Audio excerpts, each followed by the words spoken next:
Hello friends, कैसे हैं आप सब। मैं शशांक स्वागत करता हूं आपके अपने चैनल वी स्टडी पे। चैप्टर हमारा चल रहा है सिंक्रोनस मोटर और टाइप्स ऑफ सिंक्रोनस मोटर हम लोग पढ़ रहे थे। जैसा कि हमने देखा कि सिंक्रोनस मोटर के दो टाइप होते हैं।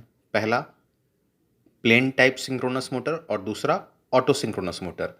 तो कल हमने इस प्लेन टाइप सिंक्रोनस मोटर की पढ़ाई कर ली है। ओके, तो आज हम ऑटो टाइप सिंक्रोनस मोटर को देखेंगे, लेकिन उससे पहले चैनल को सब्सक्राइब कीजिए, वीडियो को लाइक कीजिए। Thank you. तो ऑटो सिंक्रोनस मोटर क्या होता है, चलिए जानते हैं। देखिए, हम लोग सभी जानते हैं कि नॉर्मल जो सिंक्रोनस मोटर होता है वो सेल्फ स्टार्ट या ऑटो स्टार्ट नहीं हो सकता। इसीलिए इस कमी को दूर करने के लिए ऑटो सिंक्रोनस मोटर को बनाया गया। ये क्या होता है, इसमें देखिए दो टाइप होते हैं। ऑटो सिंक्रोनस मोटर के दो टाइप होते हैं। पहला होता है इंडक्शन टाइप और दूसरा सैलिएंट पोल टाइप। ठीक है, अब देखिए जैसा कि हम जान रहे हैं कि इसे ऑटो स्टार्ट के लिए बनाया गया था, तो पहले हम पढ़ेंगे induction type auto synchronous motor. देखिए ये फिगर है इसका, इसे पहले देखते रहना है और समझते रहना है। देखिए इस प्रकार के मोटर में रोटर पर 3 फेज स्लिप वाइंडिंग स्थापित की जाती है। इस 3 फेज स्लिप वाइंडिंग को एक बाह्य 3 फेज रिहोस्टेट से संयोजित किया जाता है। देखिए ये 3 फेज आउटर 3 फेज रिहोस्टेट है।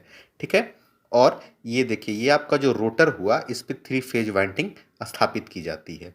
अब 3 फेज वाइंडिंग हमारी है, ये इसके अंदर चला गया ये भाग, ये 3 फेज आ रहा है, ये इसके अंदर गया और यही साफ्ट हुआ, यहाँ से यहाँ तक ये साफ्ट हुआ, ये पूरा एक साफ्ट है यहाँ से यहाँ तक। ठीक है, अब देखिए ये एक बाहर आउटर रिहोस्टेट है, इसे बाह्य रिहोस्टेट कहा जाता है। ये भी 3 फेज रिहोस्टेट है और ये चेंज ओवर स्विच है।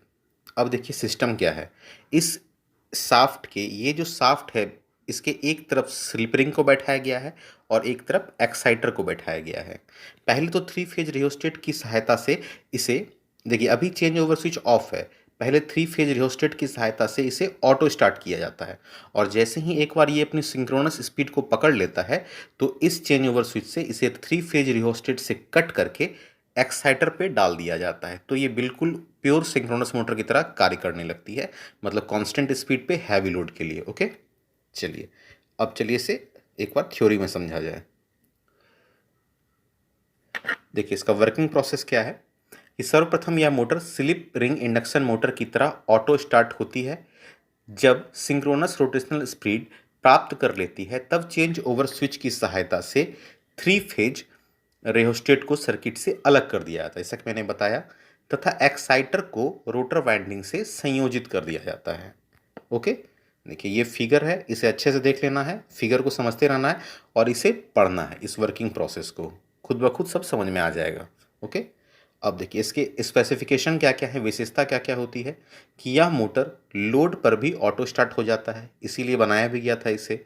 दूसरा क्या है, यह मोटर यूनिट पावर फैक्टर का होता है, इकाई पावर फैक्टर का होता है। अब इसके यूज कहाँ पे होते हैं, देखिए सीमेंट हुआ, फैक्ट्री जो आप लोग देखते हैं, ये सीमेंट का, रोलिंग का, कॉटन का, पेपर का, ये सब जो फैक्ट्री होता है, इसमें हैवी लोड रहता है कन्वेयर बेल्ट पे या फिर उसे मिलाने के लिए। तो हैवी लोड पर कांस्टेंट रोटेशनल स्पीड के साथ ये मैकेनिकल पावर जनरेट करता है। ओके, सेकंड है हमारा salient type auto synchronous motor.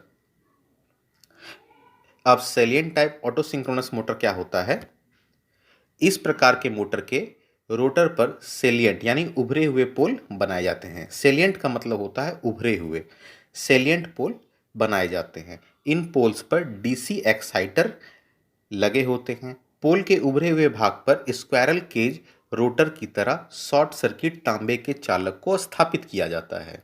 फिर से समझिए, इस प्रकार के मोटर के रोटर पर सेलिएंट पोल बनाए जाते हैं। सेलिएंट पोल मतलब इसके पोल ऐसे उभरे हुए रहेंगे, ऐसे ये उभरे हुए टाइप के पोल रहेंगे। ठीक है, अब इस पे क्या किया जाता है, स्क्वायरल केज मोटर की तरह शॉर्ट सर्किट स्थिति के, मतलब शॉर्ट सर्किट प्रकार का तांबे का चालक स्थापित किया जाता है। ओके, यही इसका खासियत है। ये छोटे लोड का होता है, ये सेल्फ स्टार्ट हो सकता है, ये भी सेल्फ स्टार्ट होता है, लेकिन इस पे बहुत ज़्यादा लोड को दे कीजिएगा तो सेल्फ स्टार्ट नहीं होगा। इस पे हल्के लोड पे ये सेल्फ स्टार्ट हो जाता है। चलिए, इसका स्पेसिफिकेशन क्या है कि ऐसे मोटर हल्के लोड पर स्वचालित हो जाते हैं, जैसा कि मैंने बताया हल्के लोड पर ऑटो स्टार्ट हो जाते हैं। अब देखिए, आउटर रियोस्टेट और चेंज ओवर स्विच की आवश्यकता नहीं होती इसमें। ठीक है, चलिए आज के लिए इतना पे ही रखेंगे, कल इसके आगे टॉपिक को हम लोग फिर पढ़ेंगे। और घर पे रहिए, सुरक्षित रहिए। धन्यवाद।